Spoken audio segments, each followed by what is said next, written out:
بسم اللہ الرحمن الرحیم۔ منہج کارپوریشن جدہ برائے پروڈکشن و ڈسٹریبیوشن آپ حضرات کی خدمت میں قصص الانبیاء کا مبارک سلسلہ پیش کرنے کی سعادت حاصل کر رہا ہے۔ اب آپ اس مبارک سلسلے کا 8واں حلقہ سماعت فرمائیں۔ برادران اسلام، واجب الاحترام بزرگوں، دوستوں، بھائیوں، عزیز نوجوانوں، قصص الانبیاء علیہ السلام کے دروس کے ضمن میں ہم نے سیدنا ابراہیم الخلیل علیہ السلام ابو الانبیاء کے بارے میں سابقہ دروس میں باتیں عرض۔ سیدنا ابراہیم الخلیل علیہ السلام اتنے باعظمت اللہ کے پیغمبر ہیں، اتنی رفعت شان کے مالک ہیں کہ آپ کے بعد یعنی پھر اللہ نے جتنے نبی بھیجے ہیں سب ابراہیم علیہ السلام کی ذریت۔ اس لیے قرآن پاک نے بڑی تفصیل سے اور مختلف مقامات پہ سیدنا ابراہیم علیہ السلام بیان کیا، اور سیدنا ابراہیم علیہ السلام تمام انبیاء یعنی جتنے اللہ نے نبی بھیجے ہیں یا رسول بھیجے ہیں، یہ اعزاز صرف آپ کو ملا ہے کہ اللہ نے آپ کو یہ لقب بخشا کہ خلیل اللہ۔ اور روایات میں موجود ہے کہ ایک دن سیدنا ابراہیم الخلیل علیہ السلام اپنے گھر میں آئے اور دیکھا کہ ان کے گھر کے اندر ایک نوجوان آدمی کھڑا، تو آپ حیران ہو کیونکہ میرا گھر دروازے بند ہیں، یہ اللہ کا بندہ اندر کیسے آ؟ تو حضرت سیدنا ابراہیم علیہ السلام فوراً داخل ہوئے اور فرمایا کہ کون ہو تم میرے گھر میں بغیر اذن کے بغیر اجازت کے؟ انہوں نے کہا کہ آپ ناراض نہ ہوں، میں ملک الموت اللہ کا فرشتہ۔ فرمایا کیسے آنا ہوا؟ کاش اللہ نے مجھے بھیجا ہے کہ میں آپ کو یہ خوشخبری پہنچاؤں کہ آپ میرے خلیل ہیں، آپ خلیل اللہ ہیں۔ تو سیدنا ابراہیم علیہ السلام نے عرض کیا کہ میرے اللہ نے مجھے یہ مرتبہ یہ مقام دیا نہیں۔ دیکھو نا جی، آپ کہتے ہیں فلاں میرا دوست ہے، جس کو اللہ کہے کہ میرا دوست ہے، خلت کوئی یعنی آپ اندازہ کریں کوئی ایسا لفظ نہیں ہے کہ جو ہر کسی کے لیے استعمال ہو جائے۔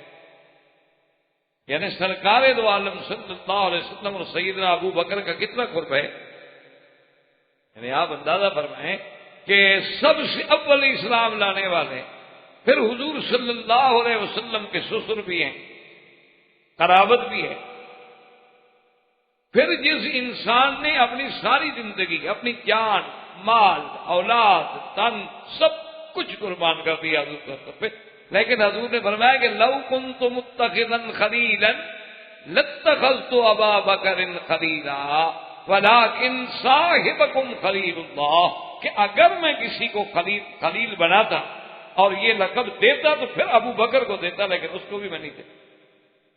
دادا فرمائے کہ یہ مقام یعنی اگر میں کسی کو دیتا تو وہ تو مستحق سیدنا ابو بکر تھے، لیکن ان کو بھی میں نہیں دے سکتا، اس لیے کہ مجھے اللہ نے خلیل بنا لیا ہے، تو پھر ایک دل میں دو کی محبت نہیں جمع ہوتی۔ بھائی ایک وقت یہ نہیں ہو سکتا کہ آدمی اس کو بھی چاہے اور اس کو بھی چاہے، یہ بات تو سب سے بڑا شرف ہے کہ اللہ نے آپ کو خلیل اللہ کا لقب دیا۔ اور دوسرا سب سے بڑی شان یہ ہے ابراہیم علیہ السلام کی، جس کو اللہ نے قرآن میں فرمایا کہ وَإِبْرَاهِيمَ الَّذِي وَفَّى، کہ میرا ابراہیم بڑا وفا، یعنی ایک تو دوست ہے، پھر دوست بھی ایسا جو وفا پہ پورا اترنے والا۔ اور یہ بھی سیدنا ابراہیم الخلیل کے بارے میں اللہ نے فرمایا کہ ہم نے بڑا امتحان لیا، لیکن ابراہیم پورا۔ وَنَادَيْنَاهُ أَن يَا إِبْرَاهِيمُ قَدْ صَدَّقْتَ الرُّؤْيَا إِنَّا كَذَلِكَ نَجْزِي الْمُحْسِنِينَ۔ اللہ نے خود پکارا، فرمایا ابراہیم بس تمہارا خواب سچ، تو نے اپنا خواب سچا کر، ہم نے حکم دیا آپ نے بیٹے کو پیش کر۔ یہ تو ہماری حکمت تھی کہ ہم نے اسماعیل علیہ السلام کو ذبح نہیں ہونے دیا، ورنہ ابراہیم علیہ السلام نے تو کمی نہیں۔ یہ عظمت جو ہے یہ بھی ابراہیم علیہ السلام، اور اسی طرح یاد رکھیں کہ بہت ساری سنتیں ایسی ہیں جو ابراہیم علیہ السلام سے چلی۔ اول من اختتن، سب سے پہلے ختنہ جو ہے، جو مسلمانوں کی آج کل ایک شعار ہے، علامت ہے، تو ختنہ جو ہے سب سے پہلے ابراہیم علیہ السلام سے سنت شروع۔ اسی طرح کتابوں میں ہے کہ اول من لبس السروالا، سب سے پہلے سلوار جو ہے وہ بھی ابراہیم علیہ السلام نے پہنے، ورنہ آپ سے پہلے کسی نبی نے سلوار نہیں پہنی۔ اچھا، سرابیل میں یہ سب چیزیں آ جاتی ہیں، یعنی وہ پجامہ نما ہو، سادہ ہو، کیسا ہو، کچھ بھاری ہو، مقصد تو ہے کہ ورنہ رواج کیا تھا، الازار والردا، کہ نیچے بھی چادر باندھتے تھے، اوپر قمیص پہن لیا یا اوپر بھی ایک چادر ڈال۔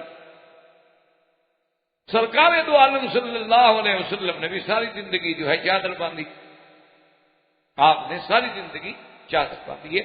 اتنا روایات میں ملتا ہے کہ آپ نے سلوار خرید فرمائی اور اس کو پسند بھی فرمایا کہ بھئی بڑا اچھا لباس ہے کہ آدمی کا سطر محفوظ رہتا ہے، ورنہ چادر تو ہو سکتا ہے نہ لیٹنے میں کھل جائے، اب سلوار تو نہیں کھلتی۔ تو یہ سنت جو ہے یہ بھی سیدنا ابراہیم علیہ السلام، اور اسی طرح یہ بھی صحیح روایات میں موجود ہے کہ یہ جو اللہ نے یعنی دین فطرت کی نشانیوں میں یہ احکام رکھے ہیں کہ جن میں یعنی ختنہ ہے، اور اسی طرح اس کے بعد جو ہے ختنے کے بعد یہ ہے کہ استنجا ہے، یعنی غسل بالماء جو ہے پانی کے ساتھ استنجا کرنا جو ہے، یہ بھی ابراہیم علیہ السلام سے ابتدا۔ اول من استحد، یعنی ہلکا آنا، زیر ناف بالوں کا صاف کرنا جو ہے لوہے کے ساتھ، یعنی اس طرح کے ساتھ، یہ بھی سب سے پہلے ابراہیم علیہ السلام سے۔ اسی طرح روایات میں موجود ہے کہ مزمزہ یعنی پانی منہ میں لے کے کلی کرنا، استنشاق ناک میں پانی لے کے ناک کو صاف کرنا، وتقلیم الاظافر ناخن کاٹنا، نطف الابط بالوں بغلوں کے بال صاف کرنا، یہ بھی سنت ابراہیم، یہ بھی سب سے پہلے سیدنا ابراہیم علیہ السلام۔ اور اسی طرح دیکھیں کہ آج تک اور قیامت تک انشاءاللہ جو اضحیہ ہے، قربانی ہے، یہ بھی سنت ابراہیم ہے کہ حضور پاک نے فرمایا، جب پوچھا گیا حضور ہم یہ جانور ذبح کریں، فرمایا حدیث سنت ابیکم ابراہیم، تمہارے ابا ابراہیم ہے، تو یہ بھی سیدنا ابراہیم ہے۔ اور اسی طرح یاد رکھیں کہ اللہ تبارک و تعالی نے ابراہیم علیہ السلام کو ہی یہ عظمت شان عطا فرمائی تھی کہ آپ کو اللہ نے قرآن میں فرمایا کہ ان ابراہیم کان امۃ قانتا للہ حنیفا، میرا ابراہیم تو اکیلا امت ہے، یعنی وہ ایک جماعت، امت بنا ایک جماعت، یعنی ایک امت ایک طرف اور ابراہیم اکیلا ہے۔ اللہ نے قرآن میں بھی یہ اعزاز بخشا، تو یہ بھی سیدنا ابراہیم علیہ السلام کو۔ اور اللہ تبارک و تعالی نے جہاں اولو العزم من الرسل کا ذکر کیا ہے، 5 پیغمبر ہیں اولو العزم، سارے نبی شان والے، لیکن ان سب میں 5 جو ہیں پھر وہ زیادہ عظمت والے، ان 5 میں سب سے افضل جو ہے سیدنا محمد رسول اللہ صلی اللہ علیہ وسلم ہے۔ تو ان 5 اولو العزم پیغمبروں میں بھی ابراہیم علیہ السلام۔ اور اسی طرح یہ بات بھی دیکھ رہے ہیں کہ اللہ تبارک و تعالی نے اپنے کعبے کا معمار جو ہے اور جس کا ذکر قرآن میں ہے وہ بھی صرف ابراہیم ہے، اور کسی کا ذکر اللہ نے قرآن میں نہیں کیا کہ فلاں نبی نے میرا کعبہ بنایا، حالانکہ حضور پاک صلی اللہ علیہ وسلم بھی بنائے کعبہ میں شریک ہوئے ہیں، لیکن ذکر آیا ہے تو ابراہیم و اسماعیل اور کسی پیغمبر پر۔ اسی طرح اللہ نے فرمایا ومن ذریتی، اللہ نے فرمایا کہ ابراہیم کی ذریت میں ہی ہم نے نبوت و کتاب رکھ دی کہ آپ کے بعد جتنے نبی آئے، جتنے پیغمبر آئے، سب ابراہیم علیہ السلام کی اولاد ہیں، موسیٰ و ہارون، زکریا و یحییٰ و عیسیٰ و الیاس و یسع و یونس و لوطا و کلا فضلنا علی، سب اولاد ہیں۔ تو یہ شرف جو ہے یہ بھی سیدنا ابراہیم ہے۔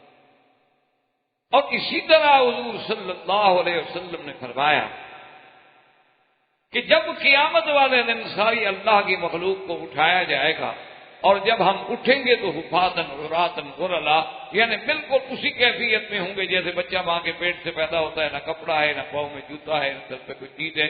تو فرمایا اول من یکسا، سب سے پہلے جس کو جنت کا لباس پہنایا جائے گا میرے ابا ابراہیم۔ حتیٰ کہ بعد روایات میں یہ بھی آتا ہے کہ صحابہ نے پوچھا کہ حضور آپ سے بھی پہلے؟ آپ فرمایا ہاں مجھ سے بھی، کیونکہ اللہ کے راستے میں سب سے پہلے سیدنا ابراہیم علیہ السلام کے کپڑے اتار کے آگ میں ڈالا گیا۔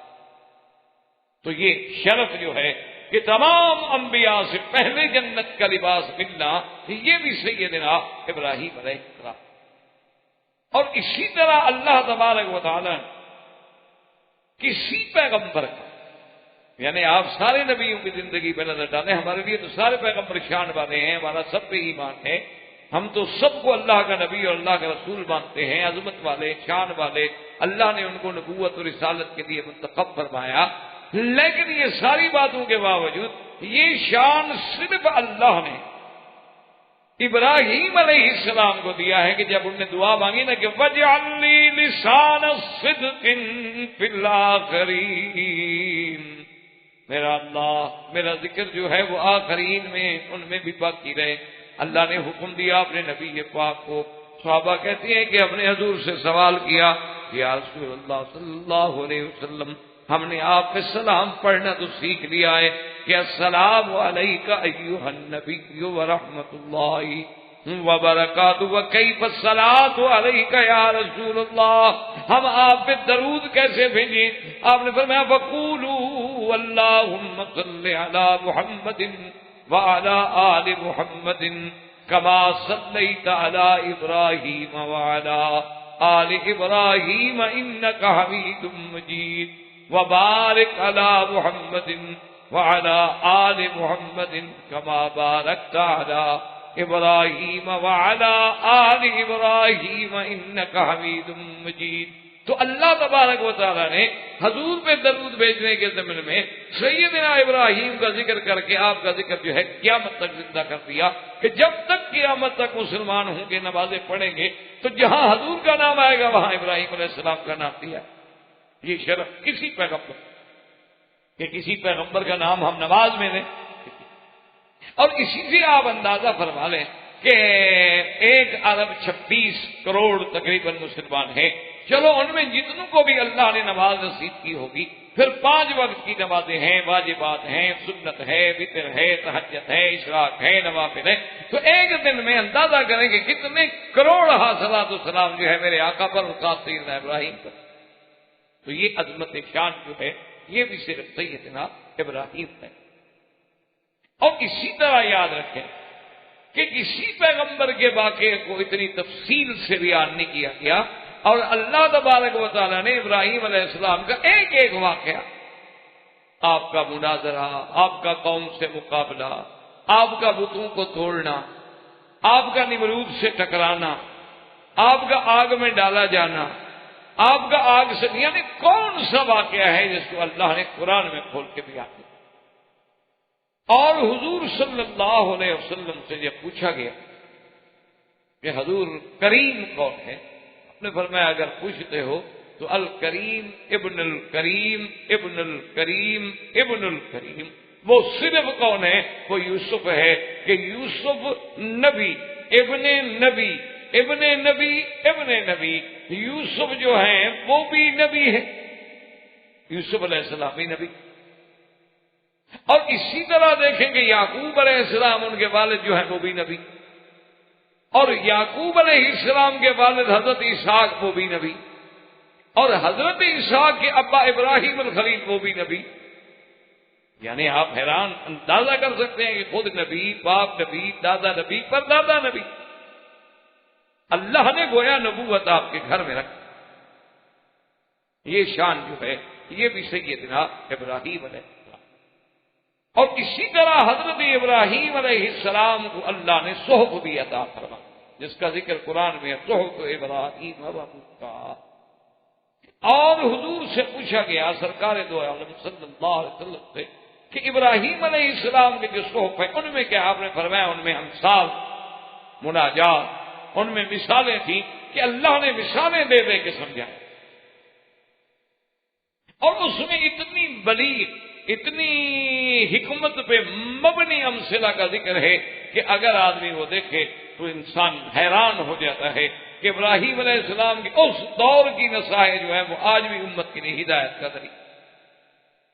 تو یہ شرف جو ہے یہ بھی سیدنا ابراہیم علیہ السلام کو ملا۔ تو آپ نے ملک الموت سے پوچھا کہ اللہ نے جو مجھے خلیل بنایا تو کس میری نیکی کو اللہ نے قبول فرما دیا، کیونکہ یہ کوئی معمولی اعزاز تو نہیں ہوتا۔ تو ملک الموت نے کہا کہ اللہ فرماتے ہیں کہ میرا خلیل دینا تو جانتا ہے لیکن کسی کو لیتا۔ تو یہ اللہ کو آپ کی صفت اتنی پسند آ گئی، اتنی بھا گئی ہے کہ اللہ نے آپ کو خلیل، جیسے کہ ایک صحیح حدیث میں آتا ہے حضور پاک صلی اللہ علیہ وسلم نے فرمایا، آپ نے فرمایا بلال بھائی تم نے کون سا ایسا عمل کیا کہ میں نے جنت میں جب میں داخل ہوا تو جہاں بھی میں گیا خشخشت کا امامی، تیرے چلنے کی آواز میرے آگے آگے آ رہی، تو میرے آگے چل رہا تھا۔ بھائی اتنے مرتبے پہ تو کیسے پہنچ گیا؟ ویسے حضور کے آگے چلنا جو ہے کیونکہ خادم ہے، خادم مخدوم کے آگے چلتے، تو لیکن حضور نے فرمایا کہ تمہیں یہ مرتبہ کیسے مل گیا؟ تو حضرت بلال نے عرض کیا کہ یا رسول اللہ صلی اللہ علیہ وسلم میں نے اپنے اوپر لازم کیا ہوا ہے کہ جب بھی میں وضو کرتا ہوں تو فوراً 2 رکعت نماز پڑھتا ہوں تحیۃ الوضو، اور اپنے آپ کو وضو کے ساتھ ہے، کبھی بے وضو نہیں۔ اب یہی بات جو تھی وہ اللہ کو پسند آئی۔ اسی طرح یہ بھی شان ہے حضرت سیدنا ابراہیم الخلیل علیہ السلام ہے کہ حضور نے فرمایا کہ میں نے جنت میں دیکھا انی رائے تو کثرت، میں نے ایک کثرت ایک عظیم شان محل دیکھا، من لؤلؤۃ، سارے کا سارا موتیوں سے بنا ہوا، اینٹوں کے بجائے بھی موتی لگے ہوئے، اور موتی بھی ایسا ہے جس میں سوراخ تک بھی نہیں۔ میں نے دیکھا اور میں نے پوچھا کہ یہ عظیم شان قصر کس کا ہے؟ انہوں نے کہا یہ سیدنا ابراہیم خلیل علیہ السلام کے لیے اللہ۔ سیدنا ابراہیم خلیل علیہ السلام یعنی خلیل اللہ بھی ہیں، ابو الانبیاء والرسل بھی ہیں، اولو العزم من الرسل بھی ہیں۔ خلیل اللہ کے ساتھ اتنا بڑا اعزاز ملا ہے کہ ابراہیم الذی وفا، اور پھر اللہ نے آپ کو جو بھی حکم دیا اس کی تعمیل پوری کی۔ آپ حیران ہوں گے کہ آپ کو ختنے کا حکم کب ملا؟ جب آپ کی عمر 120 سال ہوگی۔ اتنی بڑی عمر میں حکم ہے، آج کوئی حکم ہے اللہ کے حکم کے بعد پھر پوچھنے کی یا انکار کرنے کی کیا تکلیف یا دیر کرنے کی کیا بات؟ تو یہ ساری عظمتیں جو ہیں سیدنا ابراہیم علیہ السلام، اور اسی کے ساتھ ساتھ علماء نے یہ بھی لکھا ہے کہ اگر ہم قرآن مجید کا مطالعہ کریں اور اللہ نصیب کرے تو ابراہیم علیہ السلام نے اللہ سے جتنی بھی دعائیں مانگی ہیں وہ ساری کی ساری اللہ نے منظور کر، کہ جب اپنے بچوں کو چھوڑا تو دعا مانگی وارزقہم من الثمرات، اللہ میرے بچوں کو یہاں کوئی آبادی نہیں، کچھ نہیں، ان کو پھلوں سے رزق عطا فرما۔ اللہ نے کیسے دعا منظور فرمائی کہ جب آپ کے ملک میں بھی پھل نہ ملے مکے میں ملتا ہے، یعنی وہ ملک جو زراعی ہے، وہ ملک جو باغات کے گڑھ سمجھے جاتے ہیں، جب وہاں بھی فروٹ ختم ہو جائے مکے میں موجود ہے۔ یجبا الیہ ثمرات کل شیء، اللہ فرماتے ہیں ساری کائنات کے پھل کھینچ کے ہم یہاں پہنچا۔ اسی طرح حضور صلی اللہ علیہ وسلم نے فرمایا کہ ابراہیم علیہ السلام نے دعا مانگی تھی کہ اللہم بارک لہم فی مائہم ولحمہم، یا اللہ مکے والوں کے پانی میں اور گوشت میں برکت عطا فرما۔ تو فرمایا کہ ہم اس وقت نہیں تھی، اس وقت گندم دانہ وغیرہ یہ چیزیں نہیں تھی، ورنہ ابراہیم ان کے لیے بھی شاید دعا فرما دیتے۔ لیکن دیکھ لیں اس لیے علماء نے لکھا ہے کہ جتنا گوشت یا جتنا پانی مکے میں ملتا ہے کہیں نہیں ملتا۔ اور یہ بھی علماء نے لکھا ہے کہ آپ دنیا کے کسی ملک میں چلے جائیں، آپ اتنی دیر گوشت نہیں کھا سکتے کہ آپ ایک سال متواتر صبح شام رات دن گوشت کھاتے رہیں اور پھر بھی ٹھیک رہیں۔ یہ صرف مکہ ہے جہاں آدمی اتنا گوشت کھا رہے۔ تو یہ بھی ابراہیم علیہ السلام کی دعا تھی۔ اور پانی تو ایسا ملا نا زمزم کہ ساری کائنات کے بندے ہر سال 30 لاکھ آدمی رمضان میں اور 30 لاکھ 15 لاکھ حج میں پیتا ہے، بھرتا ہے، لے جاتا ہے، لیکن کوئی فرق نہیں، کوئی کمی نہیں آتی۔ یہ تو نہیں کہ کنواں خشک ہو گیا۔ ہمارے لاہور میں یا آپ کے اور جو ہندوستان کے شہر ہیں دریاؤں کے کناروں پہ ہیں، وہاں بھی ایسے اوقات آ جاتے ہیں کہ کوئی اچھا خاصا اجتماع ہو جائے تو پانی کنویں میں نہیں ملتا، پانی واٹر لیول اتنا ڈاؤن ہو جاتا ہے کہ پانی نہیں آتا۔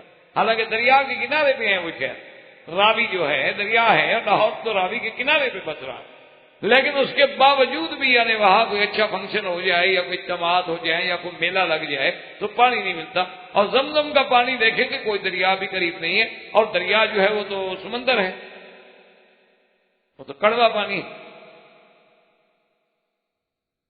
لیکن اللہ تبارک و تعالیٰ نے اس کی شان اتنا رکھی ہے کہ جتنا ہم سارے دن میں زمزم استعمال کرتے ہیں، جو لوگ زمزم پہ کام کرتے ہیں ان سے آپ پوچھیں، وہ کہتے ہیں نہیں کتنا اوپر آ جاتا۔ اور جب مکہ مکرمہ میں ایک دفعہ سیل آئی، بارشوں کا پانی آیا جس میں کعبہ شریف کے دروازے تک پانی پہنچ گیا تھا، اور بعض مقام پر حرم کے جو پنکھے چل رہے ہیں پنکھوں کو ٹکرا رہا تھا پانی، اتنا بڑا پانی آیا پورے حرم میں۔ لیکن خدا کی شان ہے، اس دور میں جو لوگ زمزم پہ کام کرتے تھے انہوں نے کہا کہ ہم نے جو زمزم میں ڈول ڈالے تو ڈول نیچے نہ جائے۔ یعنی خدا کی قدرت یہ تھی کہ اللہ نے زمزم کے اوپر پوری ایک غلاف دے دیا، ایک چادر دے دی کہ وہ سیل کا پانی جب اس کے اندر نہ مل جائے۔ اور جب سیل کے پانی صاف ہو گئے ڈول ڈالا تو ڈول ٹھیک جا رہا ہے، پانی آ رہا ہے۔ اب وہ کوئی کہے جی وہ کیسے پردہ ہو گیا تھا، اللہ فرماتے تھے دو دریاؤں کو دیکھ لو، بینہما برزخ لا یبغیان، کہ میں نے دو دریاؤں کے درمیان میں حاجت رکھ دیا ہے، ادھر میٹھا پانی ہے ادھر کڑوا پانی ہے، ملتے نہیں ہیں، کٹھے چلتے ہیں۔ تو یہ حاجت بھی تو تمہیں نظر نہیں آتا لیکن ہے، میں نے اس کو روکا ہوا۔ اچھا کئی دفعہ طوفان جو ہے نا جی وہ کڑوا پانی میٹھے میں چڑھ جائے گا پھر لوٹ آئے گا، لیکن وہ ملتا نہیں۔ اب بھی بنگلہ دیش میں اراکان ہے، اسی طرح کیپ ٹاؤن جنوب افریقہ میں بھی مرج البحرین ہے، اور بھی کئی مقام ہیں جہاں مرج البحرین ہے، دو دریا مل رہے ہیں پانی نہیں ملتا۔ اچھا کشتی میں جائیں آپ، غوطہ لگائیں، ادھر سے ادھر چل جائیں ادھر سے ادھر چل جائیں، کوئی رکاوٹ بھی نہیں، لیکن کون سی چیز ہے جو ان کو نہیں ملنے دے؟ تو ابراہیم علیہ السلام کی اللہ نے یہ دعا بھی پڑھی۔ اللہ نے جب ابراہیم علیہ السلام کو حکم دیا تھا تعمیر کعبہ کا، اور اس کے بعد آپ نے دعا کی تھی کہ ربنا تقبل منا، ہماری اس عمارت اس محنت اس بنانے کو قبول فرما، اللہ نے کیسا قبول، کیسیت؟ اسی طرح ابراہیم علیہ السلام نے دعا کی تھی کہ میرا مولا یہاں جب تیرے گھر کے قریب اپنے بچوں کو چھوڑ رہا ہوں، تحوی الیہ افئدۃ من الناس، لوگوں کو دلوں کو مکے کی طرف پھیر دے۔ اللہ نے کعبے کو مقناطیس قلوب بنا دیا کہ ساری دنیا کے بندے کھینچے آ۔ یعنی آپ تو پڑھے لکھے آدمی ہیں نا، آپ اپنے علاقوں میں جائیں بالکل جٹ دیہاتی خالص بالکل بکریاں ڈنگر چرانے والا، جس بیچارے کو یہ بھی پتہ نہیں ہوتا کہ الف کیا ہے اور با کیا ہے، اس کو بھی آپ کہے گا بس جی اور جی بڑی تمنا ہے اللہ مکہ مدینہ دکھا دے کسی طرح، اس کو مکے مدینہ کا اس کو بھی پتہ۔ یعنی جس بچے کو اپنے گاؤں کا نام نہیں آتا، گاؤں کا پتہ نہیں ہے، تحصیل کا پتہ نہیں ہے، اس کو اپنے اسٹیشن ریلوے کا پتہ نہیں ہے، لیکن مکہ مدینہ جانتا ہے۔ اور یہ بھی ابراہیم علیہ السلام کو سعادت ملی تھی کہ وَأَذِّن فِي النَّاسِ بِالْحَجِّ يَأْتُوكَ رِجَالًا، کہ آپ کی آواز کو اللہ نے قیامت تک حج کا ذریعہ بنایا کہ جو میرے ابراہیم کی ندا پہ لبیک کہے گا اسی کو لاؤں گا، جو نہیں کہے گا نہیں لاؤں گا۔ یہ شرف بھی سیدنا ابراہیم علیہ السلام۔ تو اسی ضمن میں ہم نے پڑھا تھا کہ جب ابراہیم علیہ السلام بناء کعبہ سے فارغ ہو گئے اور آپ پھر واپس گئے شام فلسطین، اور بی بی ہاجرہ جو ہے وہ فوت ہو گئی، ان کی وفات مکہ مکرمہ میں ہوئی اور ان کا دفن جو ہے وہ بھی مکہ میں۔ اور ان کے دفن میں اور وفات میں اور جنازے میں سیدنا ابراہیم بھی شامل ہوئے اور حضرت اسماعیل بھی شامل ہوئے. اور یہ بھی کتابوں میں ہے کہ موت حاجر پر حضرت ابراہیم جو تھے بہت اداس، حزن شدید.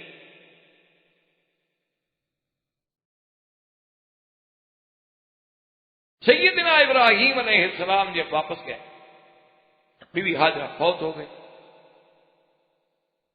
اب آپ کی بیوی جو تھی بی بی سارہ، اور یاد رکھیں یہ بھی روایات میں اللہ نے فرمایا کہ ابراہیم اس کو سارہ نہ کہا کرو، سارہ یعنی الف نہ ہو رہا آپ کے پاس، سین الف سا را الف را، سارہ سارہ نہ سارہ، آگے ہا لگا وقت.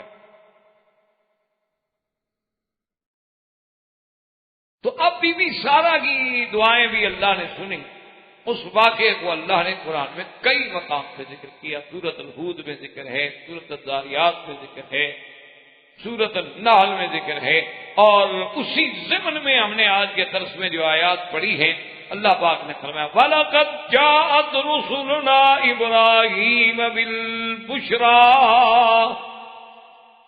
قَالُوا سَلَامًا قَالَ سَلَامٌ فَمَا لَبِثَ أَن جَاءَ بِعِجْلٍ حَنِيذٍ.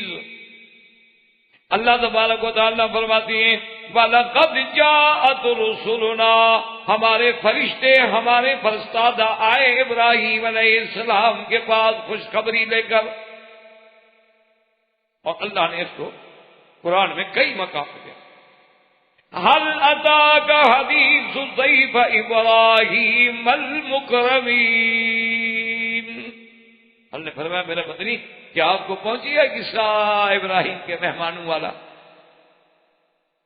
اسی طرح تیسرے مقام پہ قرآن کہتا ہے وَنَبِّئْهُمْ عَنْ ضَيْفِ إِبْرَاهِيمَ الْمُكْرَمِينَ. میرا مدنی آپ اپنی امت کو خبر دیں کہ میرے ابراہیم کے پاس کیسے شان والے مہمان آئے. ابراہیم علیہ السلام کے بعد جب مہمان آئے، آتے ہوئے انہوں نے سلام کیا. ابراہیم علیہ السلام نے سلام کا جواب دیا. اور ایک مقام پہ آتا ہے قال سلام قوم منکرون. سلام دیا، آپ نے کہا بھائی عجیب بات ہے یہ لوگ منکر کا معنی غیر معروف، یعنی جانے پہچانے تو نہیں لگتے. یہ سمجھ نہیں آ رہی، ہمارے علاقے کے بندے تو لگتے نہیں، علاقے کا آدمی تو پہچانا جاتا ہے. اور دوسری بات یہ ہے کہ اگر علاقے کے نہیں، اور اس کا مطلب ہے کہ کسی دوسرے علاقے کے، تو دوسرے علاقے سے آنے والا آدمی جب سفر کر کے آئے تو کوئی اونٹنی یا کوئی گھوڑا یا کوئی سواری، اور پھر اس کے اوپر سفر کا بھی کچھ اثر ہوتا ہے، تھکان ہوتی ہے، لیکن یہ تو ایسے لگتے ہیں تر و تازہ کہ بالکل یہ تو ابھی چل کے بھی نہیں آئے. کون ہے؟ یہاں قرآن فرماتا ہے کہ فما لبث ان جاء بعجل حنیذ. اور دوسری جگہ قرآن کہتا ہے فراغ الی اہلہ، یعنی خفیہ طریقے سے سلام کرنے کے بعد چپ کر کے کسی طریقے سے فوراً گھر چلے گئے.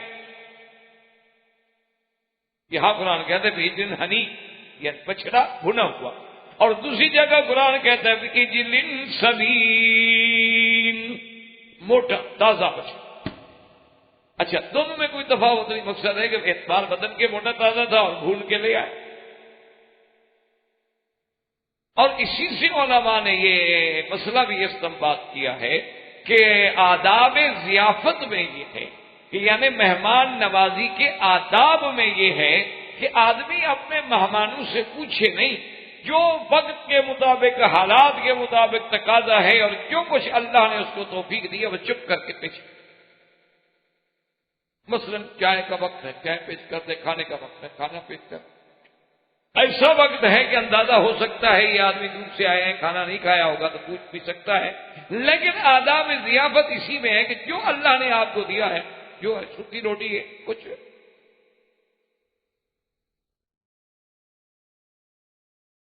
یہ ضروری نہیں ہوتا کہ آپ اسراف کریں، تبذیر کریں. اور دکھلاوے کے طور پر اپنے مہمانوں کے لیے جناب آپ خرچ کریں، جو اللہ نے دیا ہے، جو توفیق ہے فرق۔ کیونکہ بعض اوقات یہ بھی ہوتا ہے کہ مہمان میں بھی ایک حیا ہوتی ہے کہ اس کو ضرورت بھی ہو تو وہ بیچارہ شرم کے بارے نہیں کہتا کہ دیکھو جی اب میں رات کو پہنچا ہوں، شام کا رات کافی بیت گئی ہے، اب میں ان کو کہوں کہ میں نے کھانا نہیں کھایا، لیکن کھانا اس نے نہیں کھایا ہو، لیکن اس کو بھی تو کچھ حیا ہو۔ اس لیے حکم یہ ہے کہ بھئی جو کچھ اللہ توفیق دے وہ پیش کر۔ تو حضرت ابراہیم علیہ السلام بھی فوراً۔ اور اکرام ضیف یہ ہے کہ نبی تو نبی ہوتا ہے نا، لیکن مہمان ہے تو اس کے لیے آدمی کو اس کا اکرام کرنا۔ جب آ گئے آپ نے کھانا پیش کیا، یہاں قرآن نے نہیں بیان کیا، دوسری جگہ فَقَرَّبَهُ إِلَيْهِمْ، کھانا لائے سامنے رکھا اور وہ بیٹھے نہیں کھا۔ یہاں قرآن کہتا ہے فَلَمَّا رَأَىٰ أَيْدِيَهُمْ لَا تَصِلُ إِلَيْهِ نَكِرَهُمْ، جب ابراہیم علیہ السلام نے دیکھا کہ وہ ہاتھ بھی نہیں بڑھاتے کھانے کی طرف، یہ کیسے مہمان ہے؟ اور مہمان اگر ہے اور کھانا نہ کھائے تو عرب کے اندر یہ علامت تھی دشمن کہ بھئی اگر گھر میں آدمی آئے اور گھر والے کو چیز پیش کریں اور وہ نہ کھائے تو مقصد ہے یہ علامت تھی کہ ہاں یہ دوست نہیں دشمن۔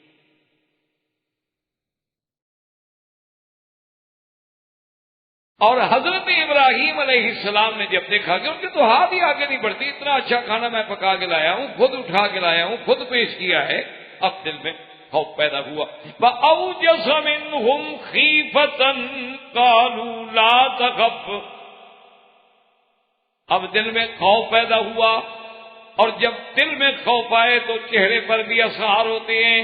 اس کے بعد جب انہوں نے دیکھا تو انہوں نے کہا آپ ڈرے نہیں، اِنَّا أُرْسِلْنَا إِلَىٰ قَوْمِ لُوطٍ،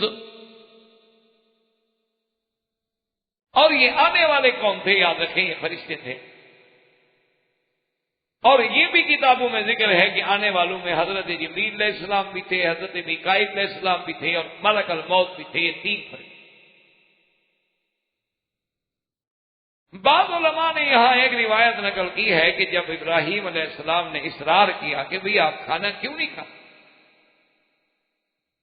تو انہوں نے کہا کہ ہم کھانا مفت نہیں کھاتے، پیسوں کے ساتھ کھاتے کی قیمت اگر آپ لے لیں تو پھر کھائیں گے۔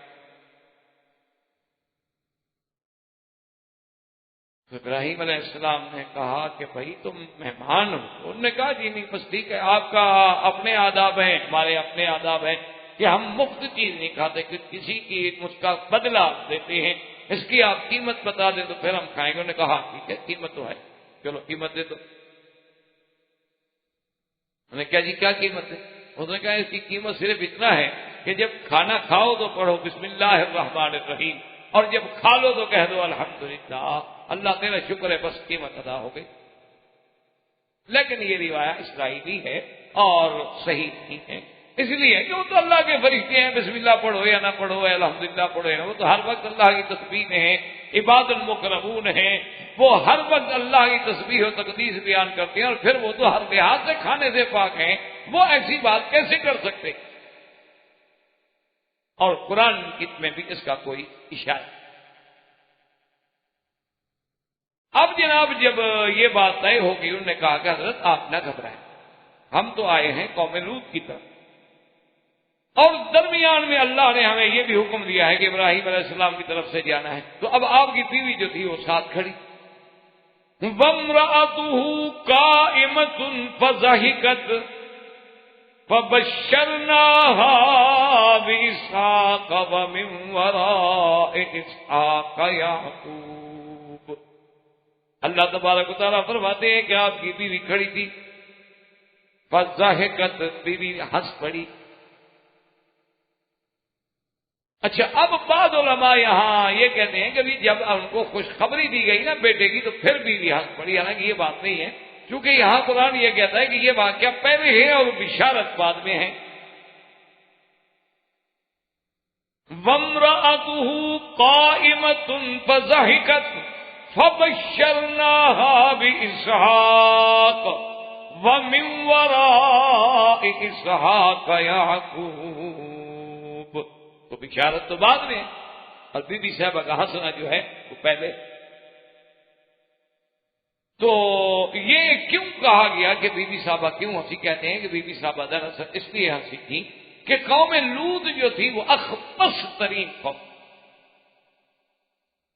قوم لوط علیہ السلام جو تھی وہ دنیا کے افحش ترین مصیبت میں پڑی ہوئی تھی اور پوری اس علاقے میں فساد پھیلا دیا تھا اور کسی کی عزت محفوظ نہیں تھی. تو جب ان پر عذاب کی بات آئی تو بھی خوش ہو گئی کہ اچھا ہوا الحمدللہ ایسی قوم پر تو قہر آنا.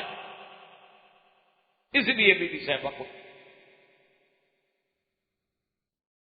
اب جب بی بی صاحبہ کو یہ خبر آ گئی تو انہوں نے کہا کہ ہم آپ کو ایک اور خوشخبری بھی دیتے ہیں کہ اللہ تبارک و تعالی جو ہے آپ کو بیٹا عطا فرمائیں گے اور بیٹے کا نام بھی اسحاق ہوگا اور پھر اسحاق کے بعد اس کا بیٹا یعقوب ہو.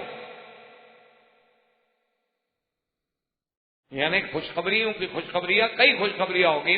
ایک تو آپ کو بیٹا ملے گا، پھر بیٹا بھی نبی ہوگا اسحاق، پھر اسحاق کا بھی بیٹا ہوگا یعقوب اور وہ بھی نبی. جب بی بی صاحبہ نے سنا قالت یا ویلتا أألد وأنا عجوز وهذا بالي شيخا إن هذا لشيء عجيب. جب سنا تو کہنے لگا عجیب بات، أألد وأنا مجھے بچہ ہوگا میں بڑھیا. روایات میں آتا ہے کہ آپ کی عمر 90 سال تھی اس وقت اور ابراہیم علیہ السلام تو 120 سال سے بھی گزر چکے تھے. اس نے کہا کیا کہیں؟ اور دوسری جگہ قرآن کہتا ہے فَأَقْبَلَتِ امْرَأَتُهُ فِي سَرَّةٍ فَسَكَّتْ وَجْهَهَا. قرآن کہتا ہے کہ آپ کی بیوی جو تھی نا جی فَأَقْبَلَتِ امْرَأَتُهُ فِي سَرَّةٍ. سرہ کہتے ہیں کہ آدمی حیران ہو کے ایسا حیران ہو کے آواز نکال، اس کو عربی میں کہتے ہیں سرہ، کہ بالکل بے تحاشا. فَسَكَّتْ وَجْهَهَا، اور اپنے چہرے پہ ایسے ہاتھ مارا جیسے عورتوں میں رواج ہوتا ہے. اب بھی کوئی بات ہو کہتے ہیں عجیب بات ہے، یہ کوئی ہو سکتا ہے یہ کوئی کرنے والی بات ہے. اب بھی عورتوں میں یہ بات موجود ہے. یہاں ہے کہ آلد وانا عجوز، اور دوسری جگہ قرآن کہتا ہے کہ آپ نے فرمایا اور تہجد سے کہا کہ عجوز عقیم، کہ میں بوڑھی بھی ہوں اور میں تو وہ عورت ہوں جس سے کبھی اولاد نہیں ہوئی، میں تو عقیم بھی ہوں. حکیم کہتے ہیں پانچ، یعنی وہ عورتیں جس میں اولاد کے انجاب کی خصوصیت ہی نہیں. اب وہ جناب بی بی صاحبہ نے کہا جی کی بات ہے کہ یہ ہمیں بشارت دے رہے ہیں بیٹے کی، مجھے بیٹا ہوگا. اچھا چلو میں بھی بڑھیا، پھر میرا شوہر بھی دیکھو ہدا بالی شیخن، یہ مجھ سے بھی بوڑھا، کیونکہ جو شیخوخہ میں پہنچ چکے ہیں. پہلے جو ہے نا آدمی جنین ہوتا ہے، پھر صبی ہوتا ہے، پھر ولد ہوتا ہے، پھر مراہق ہوتا ہے، پھر غلام ہوتا ہے، پھر شاب ہوتا ہے، اس کے بعد شیخ ہوتا ہے. جب سن شیخوخہ میں پہنچ گیا تو بوڑھے آدمی سے کیا اولاد ہوگی بھائی. اور اس کے بعد بھی کہا ان ھذا لشیء عجیب، عجیب بات ہے. بہرحال آپ کہہ رہے ہیں قالوا اتعجبین من امر اللہ رحمت اللہ وبرکاتہ علیکم اہل البیت انہ حمید مجید. اللہ کے فرشتوں نے کہا کہ کس بات پہ تعجب کر رہے؟ اللہ کے حکم سے. اللہ کی رحمت ہو، اللہ کی برکتیں ہوں آپ کو، آپ تو نبی کا اہل بیت ہیں. اللہ کی قدرت پر وہ اس کی مرضی ہے، بڑھاپے میں دے دے، مرضی ہے جوانی میں دے دے، مرضی ہے نہ دے. یہب لمن یشاء اناثا ویہب لمن یشاء الذکور او یزوجہم ذکرانا واناثا وَيَجْعَلُ مَن يَشَاءُ عَقِيمًا، اللہ چاہے تو لڑکے دے، لڑکیاں دے، جوڑے دے، اور چاہے تو باز کر دے، کچھ بھی نہ دے۔ کتنے خوبصورت جوڑے ہوتے ہیں، جوان عورت ہے، جوان مرد، بچہ۔ اچھا کتنے آدمی دیکھو کہ بوڑھے ہیں اور اولاد ہے، کتنے آدمی ہیں بیمار ہیں، بعض مزمن امراض کے مریض ہیں لیکن اولاد ہے۔ اچھا بعض لوگ دیکھیں کہ دولت کا حساب کتاب حد نہیں ان کی، اولاد سے معلوم ہے۔ ایک وقت کی روٹی نہیں، گھر میں اولاد کی لینے لگی ہوئی ہیں ماشاءاللہ۔ یہ اللہ کی شان، یہ اللہ کا نظام ہے، اس میں کون دخل ہے؟ اگر یہ دولت والوں کو اولاد ملتی پھر غریب کے پاس ہوتی ہی نہ، پھر غریب کو تو یہ تو پیسے والے تو ماشاءاللہ بڑے حاسد ہوتے ہیں، کسی غریب کو بچہ تھوڑا رکھنے دیتے۔ یہ اللہ کا نظام ہے، اس لیے انہوں نے کہا کیا تعجب کر رہے ہیں، اور اسی سے یہ مسئلہ بھی سمجھ لیں کہ یہ اللہ کا قرآن ہے۔ اور فرشتے کہہ رہے ہیں کہ رحمت اللہ وبرکاتہ علیکم اہل البیت، اور یہاں تو صرف ابراہیم کی بیوی ہے نا، وہ تو کوئی ہے ہی نہیں، تو معلوم ہوا کہ اہل بیت اصل ہوتی ہی بیوی ہے۔ اسی لیے قرآن میں جہاں اہل بیت کا ذکر ہے اس سے مراد بھی ازواج نبی ہیں، نہ جیسے کہ شیعہ کہتے ہیں کہ بس اہل بیت پنجتن پاک ہے باقی کوئی اہل بیت نہیں۔ اب دیکھو نا یہاں تو قرآن ہے، کہنے والے فرشتے اور خطاب دے رہے ہیں اہل البیت، اور آگے کون ہے؟ فقط حضرت ابراہیم علیہ السلام کی بیوی ہے، تو معلوم ہوا کہ اصل اہل بیت کا اطلاق ہوتا ہی بیوی پہ ہے۔ بچے تو ویسے ہی شامل ہو جاتے ہیں، بچوں کو تو شامل کیا جاتا ہے، اسی لیے تو حضور نے دعا مانگی تھی کہ یا اللہ یہ میرے بچے جو میری چادر کے نیچے، اللہم ہؤلاء اہل بیتی، یہ بھی میری اہل بیت۔ مطلب قرآن کی نص سے لفظ اہل بیت جو ہے اس کا اطلاق ہوتا ہی بیوی کا، کہ جیسے اللہ نے یہاں اللہ تبارک و تعالیٰ کے فرشتوں نے خوشخبری دی، اور اللہ نے اس خوشخبری کے عوض میں اسی بیوی سے، یعنی بیوی سارا سے، خدا کی شان دیکھیں، یہ نہیں کہ کسی اور بیوی سے، بیوی سارا سے آپ کو اولاد دی، اور اولاد بھی کیسی؟ سیدنا اسحاق ہے۔ اچھا، اور اللہ نے اسی میں یہ اشارہ بھی فرما دیا تھا کہ من وراء اسحاق یعقوب، کہ اسحاق کے بعد ان کا بیٹا یعقوب بھی ہوگا۔ بی بی تم تو کہہ رہی ہو بوڑھی ہو، تم بچہ بھی جنو گی، پھر زندہ رہو گی، پھر تمہارے بچے کا بچہ ہوگا وہ بھی دیکھو گی، اس وقت بھی تم زندہ رہو۔ بوڑھی ہونے کا کیا مطلب ہے؟ یہ اللہ کے ہاتھ میں۔ اچھا خدا کی شان ہے، اب بھی یہاں ایسے لوگ ہیں جن کی عمر 100 سے زیادہ ہے اس ملک میں، اور ابھی چند دن قبل میں اخبار میں پڑھا تھا، پتہ نہیں اس کی عمر 96 سال تھی یا 100 تھی، انہوں نے کہا پتہ نہیں یہ میں کو 8ویں شادی کر رہا ہوں، پتہ نہیں کتنی شادی کر رہا ہوں۔ آپ نہ ڈریں بھائی، آپ کو ایک ہی کافی ہے کیا؟ تو یہ تو عربوں کی میں بات کر رہا ہوں جن کا یعنی مقصد ہے کہ عرب سے تعلق ہے۔ ویسے خدا کی قدرت ہے، یاد رکھیں عرب جو ہے یہ سامی نسل، سامی جو ہے نا اللہ نے ان میں یہ قوتیں زیادہ رکھی ہیں بنسبت عامی کے اور بنسبت یا، یہ بھی ایک طبی تحقیق ہے کہ جتنے سامی نسل لوگ ہوں گے ان میں خدا کی قدرت ہے کہ اللہ نے یہ جنسی قوت جو ہے وہ زیادہ، غلبہ بھی زیادہ۔ 3 ہی تو بیٹے تھے نا، حام سام یافس، یا حام کی اولاد یا سام کی یا یافس کی، یہ عرب سارے سام میں آتے۔ تو اب جناب اللہ نے بیٹا بھی عطا فرمایا اور بیٹے کا بیٹا بھی عطا فرمایا، اور اس کے بعد پھر بی بی سارا جو ہے وہ فوت، اور بی بی سارا جب فوت ہوئی ہیں تو ان کا دفن جو ہوا ہے وہ ہوا ہے جبرون۔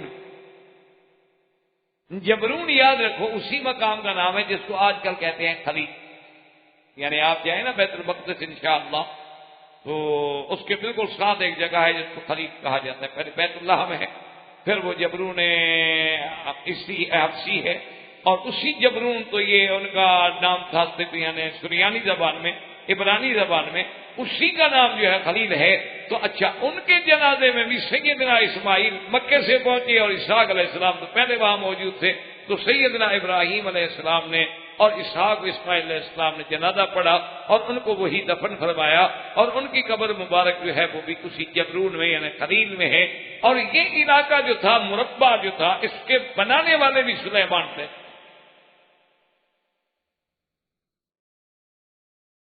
اس لیے علماء نے لکھا کہ یہ تعین تو نہیں کی جا سکتی کہ یہ جگہ ہے، یعنی ایک علاقہ وہی ہے، جیسے ایک مسجد کا قطعہ ہے، یعنی جگہ تو یہی ہے، لیکن اس میں کون سی قبر ہے بی بی کی یہ تعین، لیکن قطعے کی تعین کون۔ تو سیدنا ابراہیم علیہ السلام کی اولاد جو ہیں سیدنا اسحاق علیہ السلام۔ اچھا، اسی طرح ایک بات یاد رکھیں کہ بی بی ہاجرہ سے جو اولاد ہوئی وہ اسماعیل علیہ السلام۔ اور آج کے اس سبق سے ہمیں یہ بھی ایک بات جو ہے واضح ہو گئی، قرآن کہتا ہے فَبَشَّرْنَاهَا بِإِسْحَاقَ، تو جب کعبہ آپ نے بنا کے واپس فلسطین آئے تو پھر بشارت ملی اسحاق کی۔ اس کا مطلب ہے کہ ذبح کے وقت اگر تھا تو صرف اسماعیل، کیونکہ بناء کعبہ میں شریک ہونے والا اسماعیل ہے، کیونکہ وہ تو قرآن میں ثابت ہے نا کہ وَإِذْ يَرْفَعُ إِبْرَاهِيمُ الْقَوَاعِدَ مِنَ الْبَيْتِ وَإِسْمَاعِيلُ، وہ تو قرآن میں موجود ہے کہ بناء کعبہ کے وقت ابراہیم علیہ السلام کے ساتھ کون ہے؟ اسماعیل۔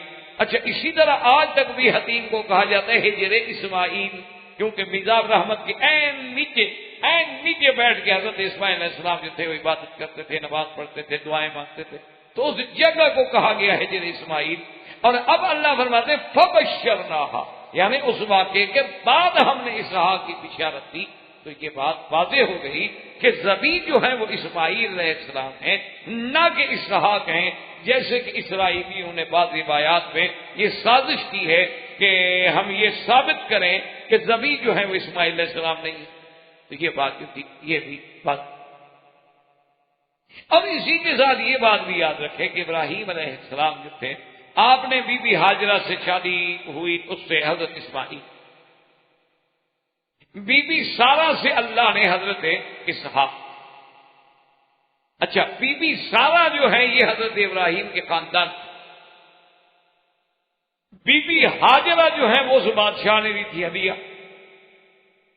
اس کے بعد پھر حضرت ابراہیم علیہ السلام نے پھر بھی شادی کی، اس شادی سے بھی اللہ نے پھر آپ کو 5 یا 6 اولادیں عطا، یعنی بی بی ہاجرہ کے علاوہ، بی بی سارہ کے علاوہ ایک بی بی تھی کنتورہ، ان سے بھی آپ نے شادی فرمائی ہے، اور ان سے بھی سیدنا ابراہیم علیہ السلام کی اولاد۔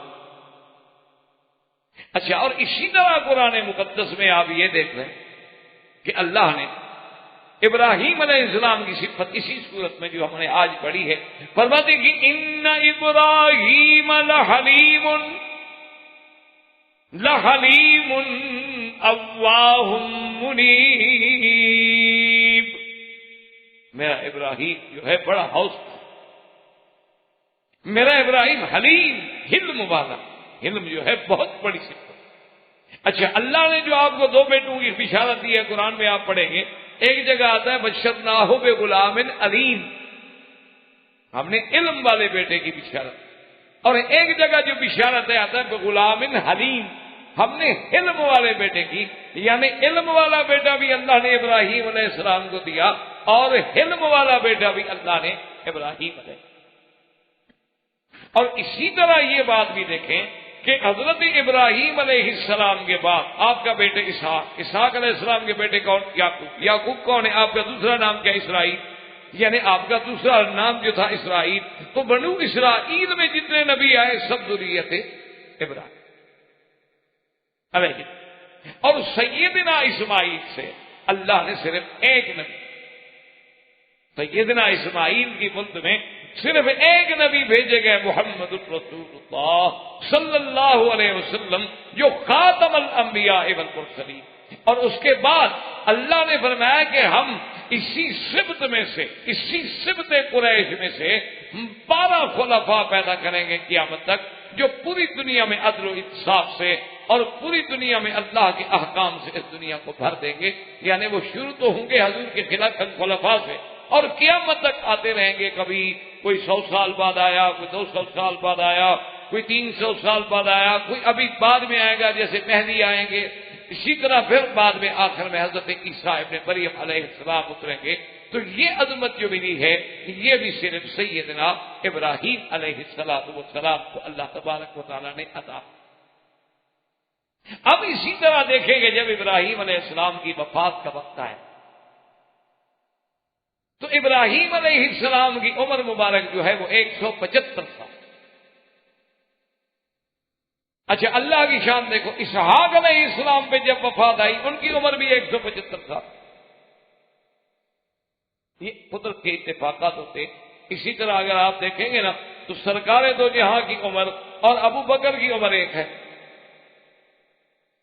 اور اسی طرح اتفاقات دیکھیں گے جیسے علماء نے لکھا ہے کہ اللہ کی شان ہے کہ جہاں سے کسی کی مٹی اٹھتی ہے نا تو اسی جگہ وہ دفن ہوتا ہے، تو معلوم ہوتا ہے کہ میرے محبوب کی اور صدیق کی مٹی بھی ایک جگہ سے اٹھائی گئی روضہ مبارک سے، کہ وہی جا کے پھر دونوں کو اللہ نے جمع فرمایا۔ تو اسی طرح جب حضرت سیدنا ابراہیم الخلیل علیہ السلام کی وفات ہوئی ہے تو آپ کی عمر جو تھی وہ 175 سال تھی، اور سیدنا ابراہیم علیہ السلام کی تدفین میں بھی آپ کے بیٹے تھے، کیونکہ بیٹے بھی نبی تھے، اور آپ کے جنازے کے بعد، آپ کی تکفین کے بعد آپ کو بھی اسی حبرون میں جس کو آج خلیل کے نام سے پکارا جاتا ہے وہاں سیدنا ابراہیم علیہ السلام کو دفن کیا گیا۔ اللہ تبارک و تعالی نے یہ مقام بھی کہ آپ بھی نبی تھے اور آپ پر جنازہ پڑھنے والے بھی اور پڑھانے والے بھی اللہ کے نبی اور بیٹے بھی، تو سیدنا ابراہیم علیہ السلام کی وفات جو ہے وہ بھی وہی حبرون میں ہوئی، اور آپ کا دفن جو ہے وہ بھی حبرون میں ہوا، اور اس کے بعد جو ہے جو آج کے درس میں ہم نے قرآن کی آیات کی تلاوت کی ہے، اس کے بعد اللہ تبارک و تعالیٰ کے پیغمبروں نے جب ابراہیم علیہ السلام سے ساری تفصیل ہو گئی، بات ہو گئی، فلما ذهب عن ابراہیم الرؤ وجاءته البشرى یجادلنا فی قوم لوط، انہوں نے کہا کہ جی ہم لوط علیہ السلام کے پاس جا رہے ہیں اور قوم لوط کے لیے جو اللہ کا فیصلہ ہے اس کو پورا کرنا ہے۔ تو اب انشاءاللہ اگر اللہ نے زندہ رکھا تو آئندہ درس میں ہم سیدنا لوط علیہ السلام کا قصہ جو ہے وہ پڑھیں گے، اور سیدنا ابراہیم علیہ السلام کا قصہ جو اللہ نے ہمیں توفیق دی اپنے کم علمی کے باعث، اور جتنی اللہ کو منظور تھا اتنا ہم بیان کر سکے۔ وآخر دعوانا ان الحمدللہ رب العالمین۔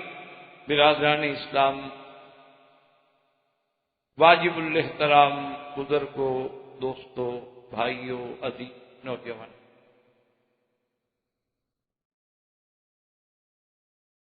سلسلہ دروس قصص الانبیاء علیہم الصلاۃ والتسلیم میں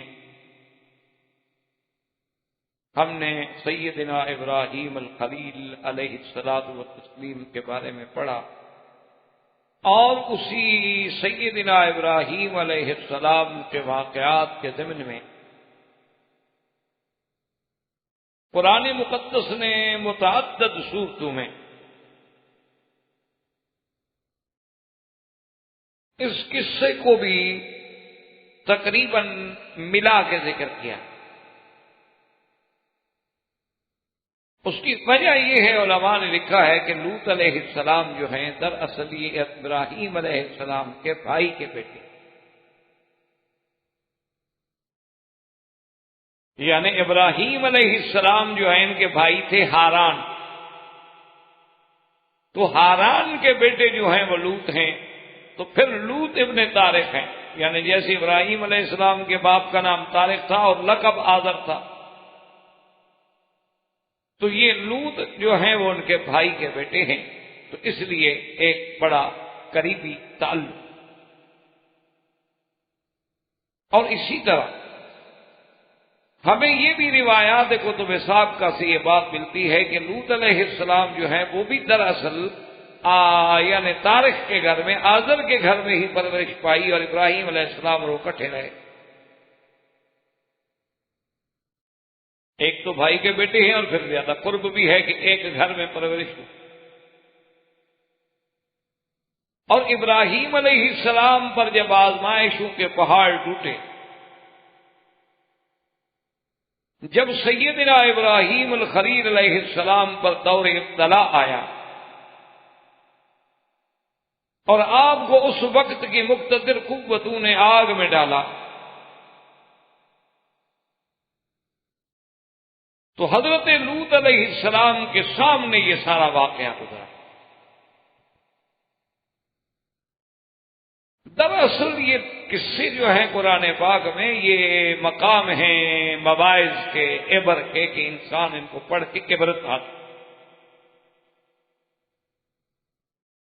یہ دیکھیں کہ وقت کی ہمیشہ سرمایہ دار قوتیں جو ہیں یا مقتدرہ قوتیں جو ہیں وہ ہمیشہ اہل حق کے خلاف ہیں۔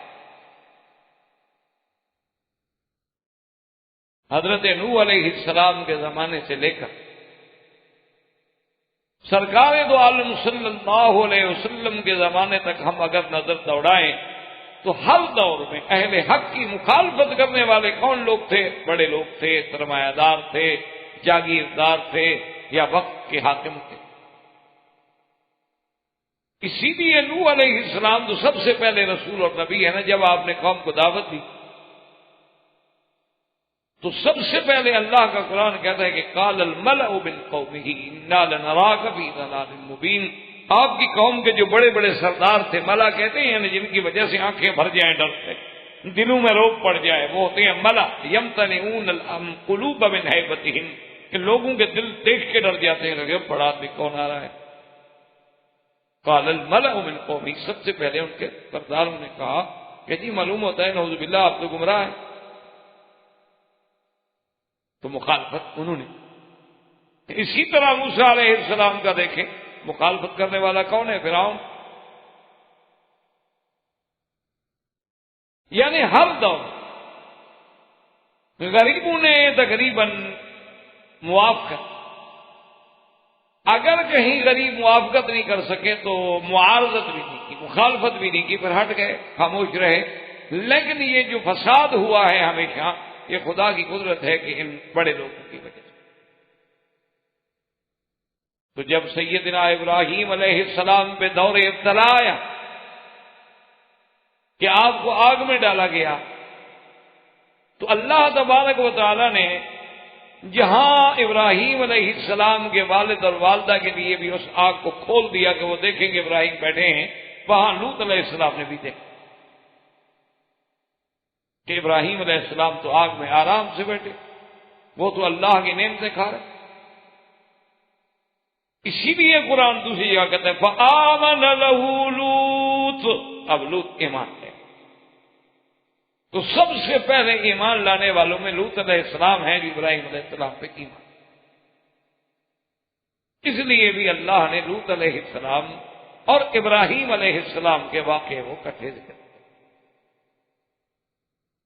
اور اسی طرح یہ بات بھی روایات صحیحہ سے ثابت ہے کہ جب اللہ تبارک و تعالی نے حضرت لوط علیہ السلام کو منتخب فرما لیا تو ابراہیم علیہ السلام نے ہی ہونے حکم دیا کہ آپ یہاں علاقے میں دعوت کے لیے تشریف لے جائیں، کریے ستون کی طرح۔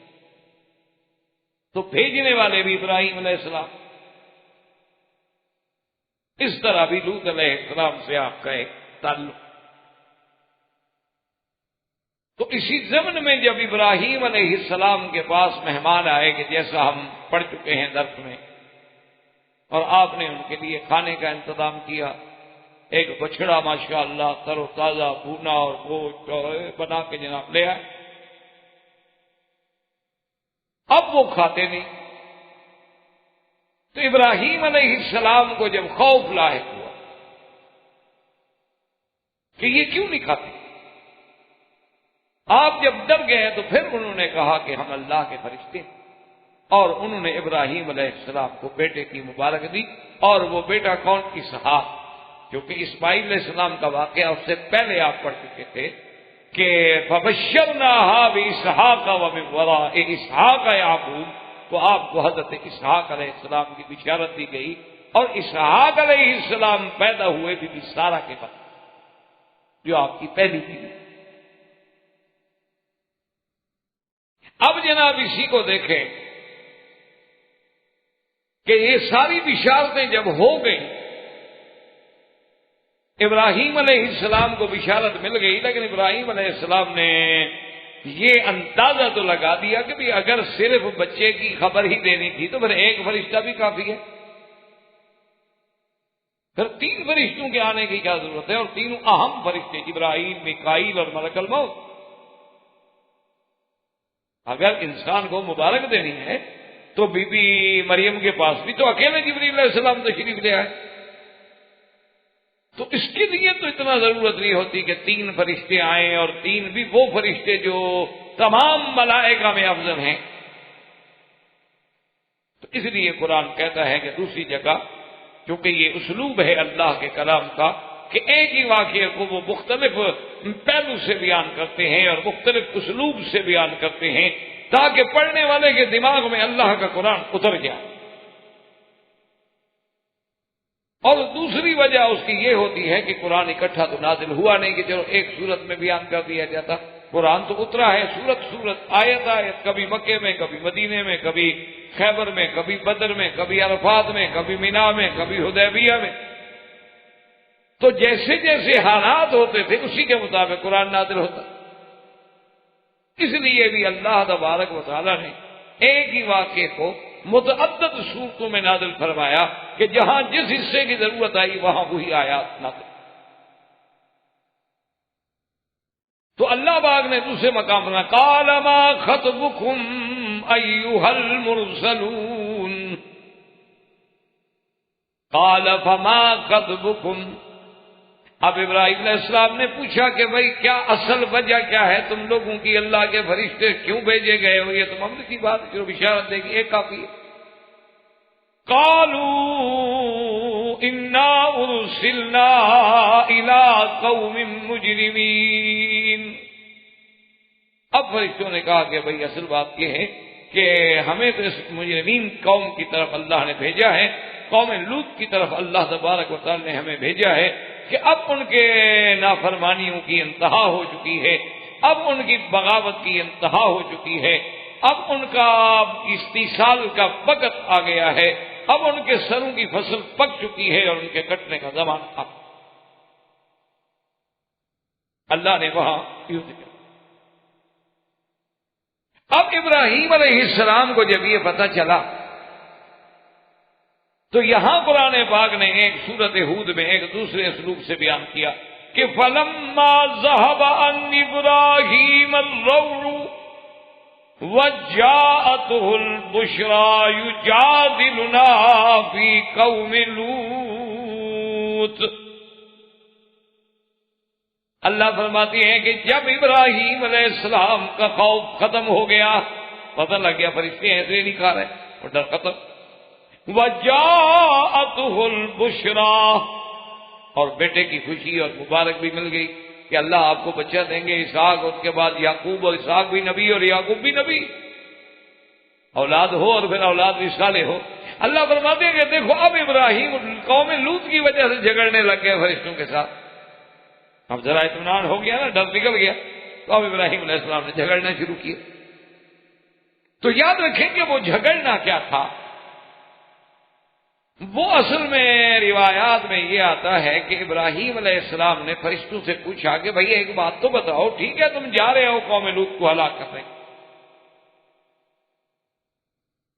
لیکن اگر کسی بستی میں کسی علاقے میں 400 مسلمان رہتا ہو تو وہاں بھی تم عذاب نازل کرو گے؟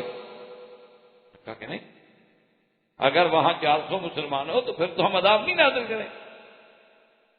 انہوں نے کہا اچھا چلو ایسا کر، اچھا ایک بات اور بتا دو، چلو 400 نہ ہو 200 ہو۔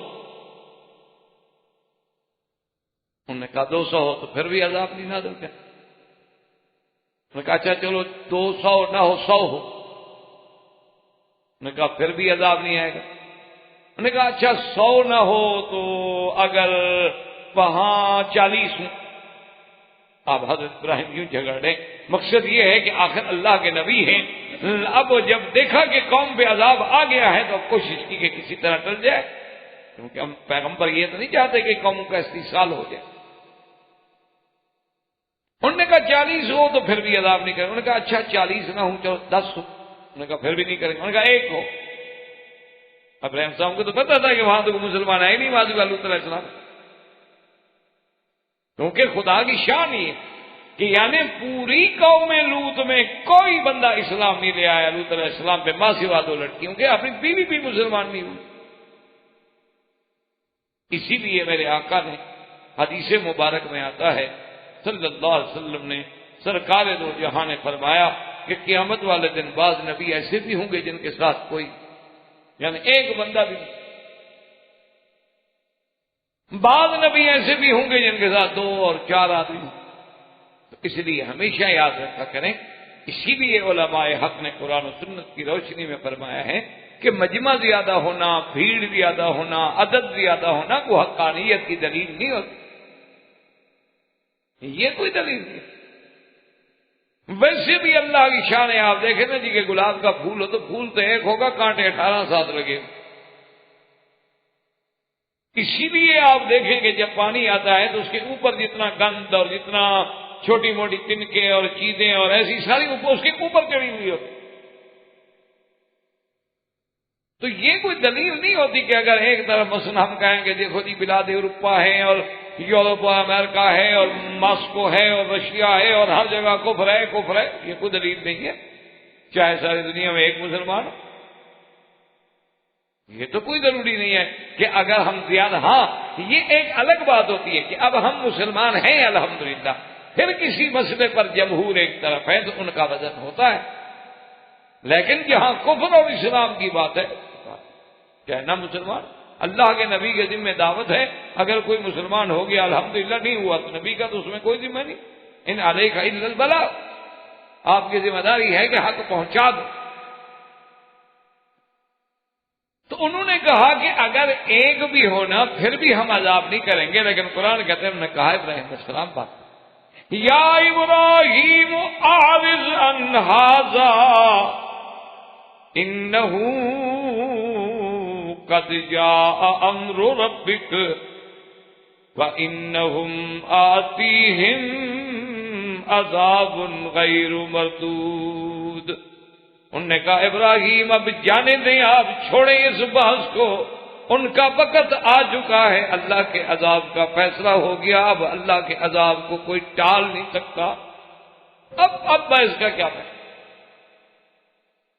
باقی دوسری جگہ قرآن پھر بیان کرتا ہے کہ باقی تمہیں خوف ہے کہ وہاں حضرت لوط علیہ السلام ہے، جیسے قرآن کہتا ہے کہ حضرت ابراہیم نے پھر کہا ان فیہا لوطا، کہ خدا کے بندے وہاں لوط ہے تو عذاب کیسے کرو؟ قالوا نحن اعلم بمن فیہا، فرشتوں نے کہا ہمیں پتہ ہے کہ اس بستی میں کون کون مسلمان ہیں، ہم اللہ کے حکم سے پہلے ان کو نکالیں گے پھر عذاب ہوگا۔ اس لیے ہمیشہ یاد رکھیں کہ یہ اللہ تبارک و تعالیٰ کی حکمت تھی، اللہ کی رحمت تھی کہ اگر کسی بستی میں ایمان والے ہوں تو کبھی ان کی وجہ سے بھی عذاب چلتا ہے۔ اسی کے ضمن میں حدیث مبارک میں موجود ہے کہ اللہ تبارک و تعالیٰ کے نبی کے صحابہ کبھی کبھی حیران ہوتے کہ ہم پر اتنے ظلم و ستم کے پہاڑ ٹوٹ رہے ہیں لیکن مکے والوں پہ کوئی عذاب نہیں نازل ہوتا۔ اللہ نے فرمایا وما کان اللہ لیعذبہم وانت فیہم، محمد مدنی صلی اللہ علیہ وسلم ہم ان پہ کیسے عذاب اتاریں، آپ جو ان کے اندر بیٹھے ہوئے آپ جائیں پھر دیکھیں کیسے ہم ان کو ٹھیک کرتے، آپ ہیں تو میرا مذاق نہیں کرو۔ اسی طرح قرآن کہتا ہے کہ ہم وہاں بھی عذاب نہیں کرتے جب ہم سے کوئی بخشش مانگنے والے ہوں، اور اسی طرح قرآن کا یہ فیصلہ ہے، اللہ کا فیصلہ ہے، فرمایا وما كنا معذبین حتی نبعث رسولا، ہم کسی بستی کو برباد نہیں کرتے، ہلاک نہیں کرتے جب تک اپنا پیغمبر نہ بھیجیں، جب تک نبی نہ بھیجیں یا نبی کا خلیفہ یا عالم نہ بھیجیں، ان کو حق بات پہنچا نہ دی جائے، ان کو اتمام حجت نہ کر دیا جائے، ایسے نہیں اللہ کسی کو پکڑ دیتے۔ اسی لیے میرے آقا سرکار دو عالم سیدنا محمد رسول اللہ صلی اللہ علیہ وسلم اپنے صحابہ کو وصیت فرماتے تھے کہ جب تم جنگ کے لیے جا رہے ہو تو خیال رکھنا لا تغیروا، ایسے نہیں جا کے شب خون مار دو کسی بستی پر، بلکہ انتظار کرنا، فاذا سمعتم النداء، اگر تمہیں اذان کی آواز آ جائے فلا تغیروها، حملہ نہ کرنا، جو اس کا مطلب ہے اندر مسلمان ہے، اذان جو دے رہے اور اگر آزان کی آواز نہ آئے تو پھر سمجھ لو کہ اس بستی میں کوئی مسلمان نہیں. یہ نہیں ہو سکتا کہ مسلمان ہو اور اذان نہ کہے اور نماز نہ پڑھے. تو حضور صلی اللہ علیہ وسلم سے منع. لیکن ایک بات ایک حدیث مبارک میں یہ آیا ہے کہ ایک دفعہ ایک بی بی صاحبہ نے حضور صلی اللہ علیہ وسلم سے سرکار دو عالم سے ایک سوال کیا. آپ بتا رہے تھے نا کہ ایسے امتوں پہ عذاب آئیں گے, ایسے عذاب آئیں گے, ایسے عذاب آئیں گے. تو اس بی بی نے پوچھا کہ یا رسول اللہ صلی اللہ علیہ وسلم انہلک وفینا الصالح, کہ کیا ہم اس وقت بھی ہلاک ہو جائیں گے, ہم اچھے لوگ ہوں گے, چلو ہم برے ہیں لیکن اچھے بھی ہیں. حضور نے فرمایا کہ ہاں اذا کثر فیکم الخبث, کہ جب بے حیائی بڑھ جائے گی, جب برائی بڑھ جائے گی تو پھر اللہ کے عذاب آ جاتے ہیں, پھر اللہ پاک عذاب کر دیتے ہیں. اس میں اچھے بھی رگڑے جاتے ہیں اور برے بھی رگڑے جاتے ہیں. پھر قیامت والے دن ہر کوئی اپنے عمل پہ اٹھے گا, اچھا ہے تو اس کو جزا اچھی مل جائے گی, برا ہے تو سزا مل جائے گی, لیکن پھر اللہ عذاب کو نہیں کرے. اسی طرح ایک روایت میں موجود ہے کہ اللہ نے حکم دیا ایک بستی پر عذاب, کہ فلاں بستی پہ عذاب نہ. تو فرشتوں نے عرض کیا کہ یا اللہ, اس بستی میں تو ایک ایسا تیرا بندہ رہتا ہے کہ جس کی کوئی نماز قضا نہیں ہوئی, جس کا رات دن تیرے ذکر میں ہے, تیری یاد میں ہے, تیرے فکر میں ہے, ہر وقت زبان پہ تیرا نام ہے, اس کے بارے میں کیا حکم ہے؟ نے فرمایا اس پر بھی کر. آپ ملائکہ نے کہا اللہ کی مرضی ہے. انہوں نے کہا مولا آپ کا حکم ہے, انکار نہیں ہو سکتا. اب اللہ نے فرمایا ملائکہ تم نہیں جانتے, ٹھیک ہے وہ عابد تھا, زاہد تھا, وہ ذاکر تھا, لیکن اس نے میں برائی پر کسی دوسرے کو روکنے کی کوشش نہیں کی. تو صرف ہمارا نیک ہونا کافی نہیں ہوتا. جیسے آج کل ایک محاورہ ہے نا کہ بھئی تو اپنی نبیڑ, تجھے غیر سے کیا, یہ غلط. ہر آدمی کا ایک فلسفہ بن گیا ہے کہ بھئی چھوڑو, ہم کسی دوسرے کے معاملے میں کیسے دخل.